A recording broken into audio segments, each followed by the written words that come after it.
Hi hello welcome to my YouTube channel friends. ಇವತ್ತಿನ video ಏನಂತ ಇವಾಗಲೇ ನಿಮ್ಗೆ ಗೊತ್ತಾಗಿರುತ್ತೆ.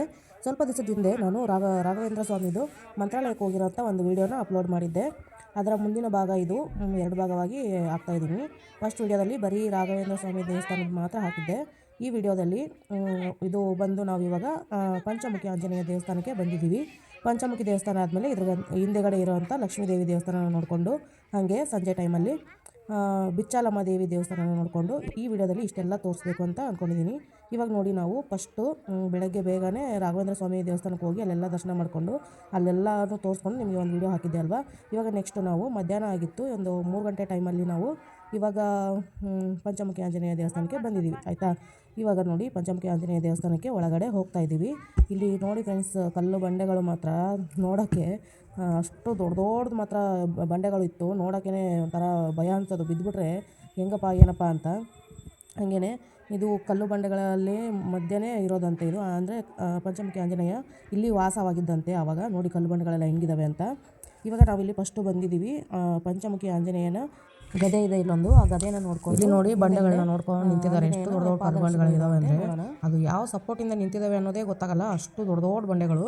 ಹಾಗೆ ಅದನ್ನೆಲ್ಲ ನೋಡಿಕೊಂಡು ಈ ಕಡೆ ನೋಡಿ, ಇಲ್ಲಿ ಚಿಕ್ಕದಾಗಿದೆಯಲ್ಲ ಇದೇ ದೇವಸ್ಥಾನದಲ್ಲಿ, ಅಂದರೆ ಇಷ್ಟು ಚಿಕ್ಕದ ಒಂದು ದೇವಸ್ಥಾನ ಥರ ಮಾಡಿದ್ದಾರೆ. ಅದ್ರ ಒಳಗಡೆ ಪಂಚಮುಖಿ ಆಂಜನೇಯನ ಪಾದರಕ್ಷೆಗಳನ್ನ ಇಟ್ಟಿದ್ದಾರೆ ನೋಡಿ. ಅದು ಒಳಗಡೆ ಕತ್ಲಿತ್ತು, ದೀಪ ಕೂಡ ಹಾಕಿರಲಿಲ್ಲ, ಅಷ್ಟು ನೀಟಾಗಿ ಕಾಣಿಸ್ತಾ ಇಲ್ಲ. ಅದನ್ನು ಜೂಮ್ ಮಾಡಿ ತೋರಿಸಿದ್ದೀನಿ. ಇನ್ನು ಇದೆಲ್ಲ ಸುತ್ತಲೂ ನೋಡಿಕೊಂಡು ಇಲ್ಲಿ ಪಕ್ಕದಲ್ಲಿ ಒಂದು ಚಿಕ್ಕದು ನಾಗಪ್ಪನ ದೇವಸ್ಥಾನ ಕೂಡ ಇದೆ. ಅಲ್ಲೂ ನೋಡಿಕೊಂಡು ಕೈ ಮುಗಿದು ಇವಾಗ ಪಂಚಮುಖಿ ಆಂಜನೇಯನ ದರ್ಶನ ಮಾಡೋಕ್ಕೆ ಅಂತ ಮೇಲ್ಗಡೆ ಮೆಟ್ಲು ಹತ್ತಿ ಹೋಗ್ತಾ ಇದ್ದೀವಿ. ನೋಡಿ ಇಷ್ಟು ದೊಡ್ಡದು ಇದೆ, ಅಲ್ಲಿ ಮಂಕಿ ಬೇರೆ ಬರ್ತಾಯಿದೆ, ಅದನ್ನ ಸ್ವಲ್ಪ ವೀಡಿಯೋ ಮಾಡಿಕೊಂಡೆ. ಇಲ್ಲಿ ನೋಡಿ ಮೇಲ್ಗಡೆ ಹೋಗ್ತಾ ಇದ್ದಿಲ್ಲ, ಆಂಜನೇಯ ಮೇಲೆ ಇರೋದು. ಹಾಗೇ ಮೆಟ್ಲಲ್ಲಿ ಬರೆದಿದ್ದಾರೆ ಟೈಮಿಂಗು, ದರ್ಶನಕ್ಕೆ ದಾರಿ ಎಲ್ಲ ಬರೆದಿದ್ದಾರೆ.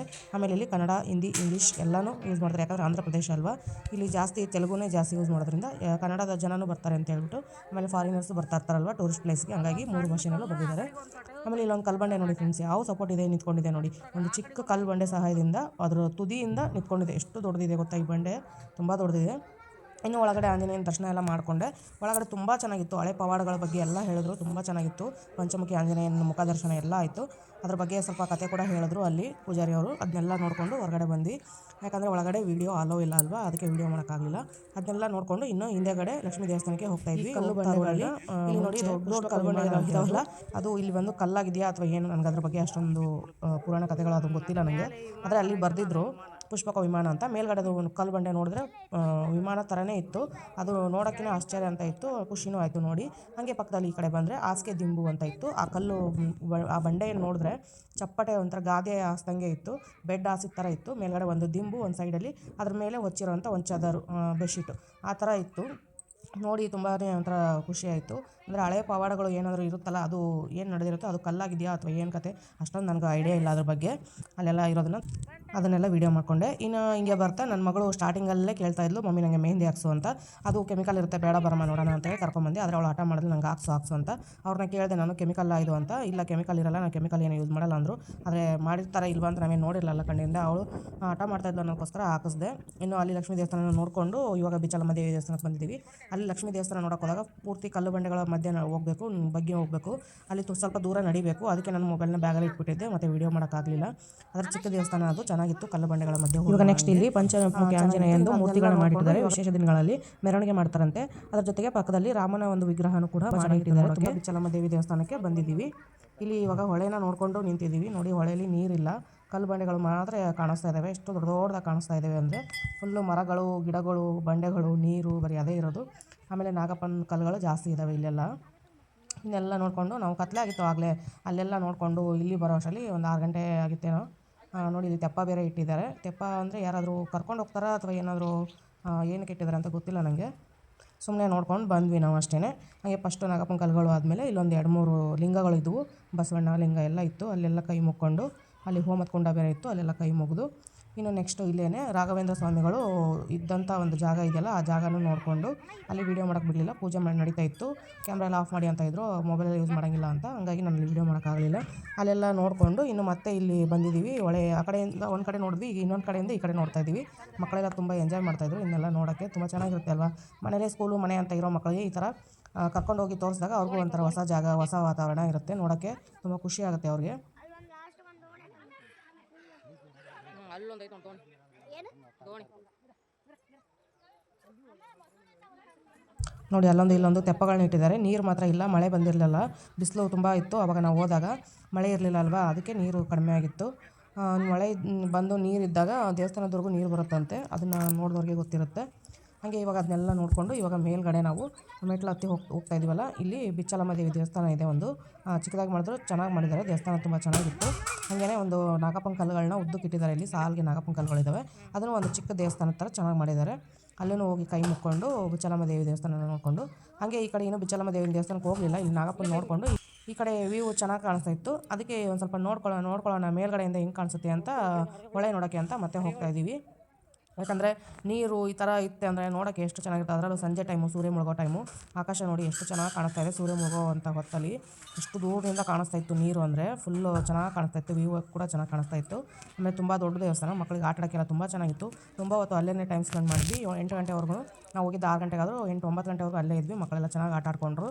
ತುಂಬ ದೊಡ್ಡ ಜಾಗ ಅಲ್ವಾ, ಒಂದು ಸ್ವಲ್ಪ ಕೂತ್ಕೊಂಡ್ವಿ ನಾವು. ಆಮೇಲೆ ಇವಾಗ ಬಿಚ್ಚಲಮ್ಮ ದೇವಿ ದರ್ಶನವೂ ಮಾಡ್ಕೊಂಡ್ವಿ. ಇದು ತುಂಬ ಪುರಾತನವಾದ ದೇವಸ್ಥಾನ ಅಂತೆ, ಹಳೆ ಪವಾಡಗಳೆಲ್ಲ ಇದ್ದಾವೆ ಇಲ್ಲಿ.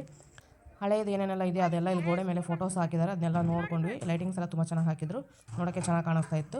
ಹಾಗೆಯೇ ದರ್ಶನ ಮಾಡಿಕೊಂಡು ಹೊರಗಡೆ ಬಂದಾಗ ಇನ್ನು ಮಕ್ಕಳು ಆನೆ ಮೇಲೆ ಕೂತ್ಕೊಂಡು ಫೋಟೋ ತೆಗೆಸ್ಕೋಬೇಕು ಅಂತ ಆಟ ಮಾಡ್ತಾಯಿದ್ರು. ಬೇಡ ಅಂದ್ರೆ ಕೇಳಿಲ್ಲ, ಹೋಗಲಿ ಅಂತ ಒಂದೆರಡು ತೆಗೆಸ್ಕೊಂಡ್ವಿ ಫೋಟೋನ. ಬ್ಯಾಕ್ಗ್ರೌಂಡಲ್ಲಿ ನೋಡಿ ಹಿಂದೆಗಡೆ ತೆಂಗಿನ ಮರಗಳು, ಆಕಾಶ ಎಷ್ಟು ಚೆನ್ನಾಗಿ ಕಾಣಿಸ್ತಾ ಇದೆ ಅಂದರೆ ತುಂಬ ಚೆನ್ನಾಗಿ ಕಾಣಿಸ್ತಾ ಇದೆ ನೋಡೋಕ್ಕೆ ವ್ಯೂ ಮಾತ್ರ. ಈ ಥರ ದೇವಸ್ಥಾನಕ್ಕೆ ಮುಂದೆಗಡೆ ಆನೆ ಮತ್ತು ಸಿಂಹಗಳು ಇದ್ದರೆ ಆ ಥರ ಮೇಲ್ಗಡೆ ಕೂರಿಸಿ ಫೋಟೋ ತೆಗಿಬಾರ್ದು ಅಂತ ಹೇಳ್ತಾರೆ. ಆದರೆ ನಂಗೆ ಅಷ್ಟೊಂದು ಗೊತ್ತಿಲ್ಲ ಅದ್ರ ಬಗ್ಗೆ, ಹೇಳ್ತಾರೆ. ಆದರೆ ಮಕ್ಕಳು ಹಠ ಮಾಡಿದಾಗ ಏನು ಮಾಡೋಕ್ಕಾಗುತ್ತೆ, ಮಕ್ಕಳು ದೇವಸ್ಥಾನ ಅಂತ ತಿಳ್ಕೊಂಡು ಫೋಟೋ ತೊಗೊಂಡ್ವಿ ಅಷ್ಟೇ. ಇನ್ನು ಯಾವ ಕೆಟ್ಟ ಉದ್ದೇಶ ಏನೂ ಇಲ್ಲ. ಇನ್ನು ದೇವಸ್ಥಾನ ನೋಡಿಕೊಂಡು ಫೋಟೋ ಎಲ್ಲ ತೊಗೊಂಡು ಈ ಕಡೆ ಬರಬೇಕಾದ್ರೆ ಬಿಚ್ಚಲಮ್ಮ ದೇವಿ ಎದುರುಗಡೆನೇ ತುಳಸಿ ಕಟ್ಟೆ ಇದೆ. ತುಳಸಿ ಕಟ್ಟೆಗೆ ಗಿಡ ಹಾಕಿದ್ದಾರೆ. ಆಮೇಲೆ ಹೋಮದ ಕುಂಡ, ಆಮೇಲೆ ಇಲ್ಲಿ ಒಂದು ದೊಡ್ಡದಾಗಿ ಹೋಮದ ಕುಂಡ ಮಾಡಿದ್ದಾರೆ. ಆ ಹೋಮದ ಕುಂಡನ ನೋಡಿಕೊಂಡು ಇಲ್ಲೇ ಕೂತ್ಕೊಂಡಿದ್ವಿ. ನೋಡಿ ನಮ್ಮಮ್ಮ ಕೂತಿದ್ದಾರೆ, ಹಿಂಗೆ ನೋಡಿಕೊಂಡು ಓಡಾಡಿಕೊಂಡು ಮಕ್ಕಳೆಲ್ಲ ಆಟ ಆಡ್ಕೊಂಡಿದ್ರು. ಇನ್ನು ಸಾಕು ಹೋಗೋಣ ಬನ್ನಿ ಅಂತ ಬರಬೇಕಾದ್ರೆ ಪಕ್ಕದಲ್ಲಿ ಒಂದು ಬೋರ್ವೆಲ್ ಇತ್ತು. ಅದು ಹಳೆಯ ಬೋರ್ವೆಲ್ಲು, ನೀರು ಬರುತ್ತಂತೆ. ಅದು ತುಂಬ ಚೆನ್ನಾಗಿ ವರ್ಕ್ ಆಗುತ್ತಂತೆ. ಅದು ನಾವು ಚಿಕ್ಕವ್ರಿದ್ದಾಗೆಲ್ಲ ಅದನ್ನೇ ಯೂಸ್ ಮಾಡ್ತಾ ಇದ್ದಲ್ಲ. ಇವಾಗ ಆ ಥರ ನೋಡೋಕೆ ಸಿಗಲ್ಲ ಅಂತ ಹೇಳ್ಬಿಟ್ಟು ಅದನ್ನ ಸ್ವಲ್ಪ ವೀಡಿಯೋ ಕ್ಯಾಪ್ಚರ್ ಮಾಡಿಕೊಂಡೆ. ಇನ್ನು ಹೊರಗಡೆ ಬಂದರೆ ಇಲ್ಲಿ ಗೋಶಾಲೆ ನೋಡೋಕೆ ಬಂದಿದ್ದೀವಿ. ಎಷ್ಟೊಂದು ಹಸುಗಳಿದ್ದಾವೆ ಅಂದರೆ ಎಲ್ಲ ನೋಡಿ ತುಂಬ ಖುಷಿ ಆಯಿತು ಹಸುಗಳನ್ನ. ಅದರಲ್ಲೂ ಒಂದು ಮುದ್ದಾಗಿರೋ ಒಂದು ಮುದ್ದು ಕರು ಇತ್ತು ಇಲ್ಲಿ. ಆ ಕರು ನೋಡೋಕ್ಕೆ ಮಾತ್ರ ತುಂಬ ಖುಷಿ ಆಯಿತು. ಅದು ತುಂಬ ಮುದ್ದಾಗಿದ್ದು ಕರುಗಳು ಮಾತ್ರ.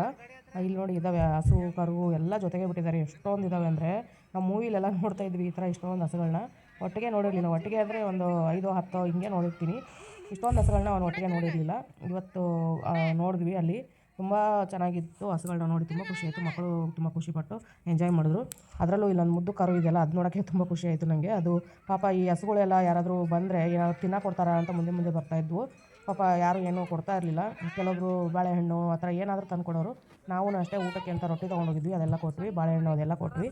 ಎಲ್ಲ ಕೊಟ್ಟು ತಿನ್ನಿಸಿ ಇನ್ನೇನು ಹೊರಡಬೇಕು ಅನ್ನೋ ಹೊತ್ತಲ್ಲಿ ಈ ಕಡೆಗೆ ಇನ್ನೊಂದು ಹಸು ಮರಿ ಹಾಕಿತ್ತಂತೆ. ಅದನ್ನು ನೋಡಿಕೊಂಡು ಹೋಗೋಣ ಅಂತ ಹೇಳ್ಬಿಟ್ಟು ಪಕ್ಕದಲ್ಲಿ ಒಂದು ಚಿಕ್ಕದಾಗಿ ರೂಮ್ ಮಾಡಿದ್ದಾರೆ.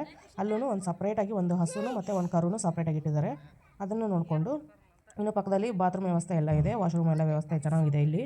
ಅದು ದೇವಸ್ಥಾನಗಳಲ್ಲಿ ತುಂಬ ಕಡಿಮೆ, ಇಲ್ಲಿ ತುಂಬ ಚೆನ್ನಾಗಿ ವ್ಯವಸ್ಥೆ ಮಾಡಿದ್ದಾರೆ. ಯಾಕಂದರೆ ಹಳ್ಳಿ ಅಲ್ವಾ, ತುಂಬ ದೂರದಿಂದ ಬಂದಿರ್ತಾರೆ ಜನ ಅಂತ ಹೇಳ್ಬಿಟ್ಟು ತುಂಬ ಚೆನ್ನಾಗಿ ಮಾಡಿದ್ದಾರೆ. ಫ್ರೆಂಡ್ಸ್, ಇಷ್ಟ ಆಗಿತ್ತು ಈ ವಿಡಿಯೋ ಇಷ್ಟ ಆಗಿದ್ದರೆ ಪ್ಲೀಸ್ ಒಂದು ಲೈಕ್ ಮಾಡಿ, ಶೇರ್ ಮಾಡಿ, ಕಮೆಂಟ್ ಮಾಡಿ. ಹಾಗೆ ಹೊಸದಾಗಿ ಯಾರು ನೋಡ್ತಾ ಇದ್ದರೆ ಚಾನಲ್ನ ಸಬ್ಸ್ಕ್ರೈಬ್ ಮಾಡ್ಕೊಂಡು ಪಕ್ಕದಲ್ಲಿರೋ ಬೆಲ್ ಬಟನ್ನ ಪ್ರೆಸ್ ಮಾಡಿ, ಆಲ್ ಬಟನ್ನ ಪ್ರೆಸ್ ಮಾಡಿ. ಆವಾಗ ನಾನು ಹಾಕೋ ಪ್ರತಿಯೊಂದು ವೀಡಿಯೋಸ್ ನಿಮಗೆ ನೋಟಿಫಿಕೇಶನ್ ಮೂಲಕ ಬಂದು ತಲುಪುತ್ತೆ ಅಂತ ಹೇಳ್ತಾ ಈ ವಿಡಿಯೋ ನಿಮಗೆಲ್ಲ ಇಷ್ಟ ಆಗಿದೆ ಅಂತ ಭಾವಿಸ್ತಾ ಈ ವಿಡಿಯೋನ ಇಲ್ಲಿಗೆ ಎಂಡ್ ಮಾಡ್ತಾ ಇದ್ದೀನಿ. ವಿಡಿಯೋ ಇಷ್ಟ ಆಗಿದ್ರೆ ಪ್ಲೀಸ್ ಹೊಸಬರು ನೋಡ್ತಾ ಇದ್ದರೆ ಸಬ್ಸ್ಕ್ರೈಬ್ ಮಾಡ್ಕೊಂಡು ಸಪೋರ್ಟ್ ಮಾಡಿ. ಅಳುಗರು ನೋಡ್ತಾ ಇದ್ದರೆ ಇನ್ನಷ್ಟು ಇದೇ ಥರ ವೀಡಿಯೋಸ್ ಬರ್ತಾ ಇರುತ್ತೆ, ಸಪೋರ್ಟ್ ಮಾಡಿ ಅಂತ ಕೇಳ್ಕೊಂತ. ಇದೇ ಥರ ಒಳ್ಳೊಳ್ಳೆ ವೀಡಿಯೋಸ್ ಬರಬೇಕಂದ್ರೆ ನಿಮ್ಮ ಸಪೋರ್ಟ್ ನಮಗೆ ತುಂಬ ಇಂಪಾರ್ಟೆಂಟು. ಹಾಗೆ ಸಪೋರ್ಟ್ ಮಾಡಿ, ಸಬ್ಸ್ಕ್ರೈಬ್ ಮಾಡ್ಕೊಳ್ಳೋದನ್ನ ಮರಿಬೇಡಿ. ವಿಡಿಯೋ ಇಷ್ಟ ಆದರೆ ಲೈಕ್ ಮಾಡಿ ಆಯಿತಾ. ಇದೇ ಥರ ಮತ್ತೆ ಒಂದು ಒಳ್ಳೆ ವಿಡಿಯೋ ಇವಾಗ ಹೀಗೆ ಹೋಗಿ ಧನ್ಯವಾದಗಳು. ಬಾಯ್ ನಮಸ್ಕಾರ.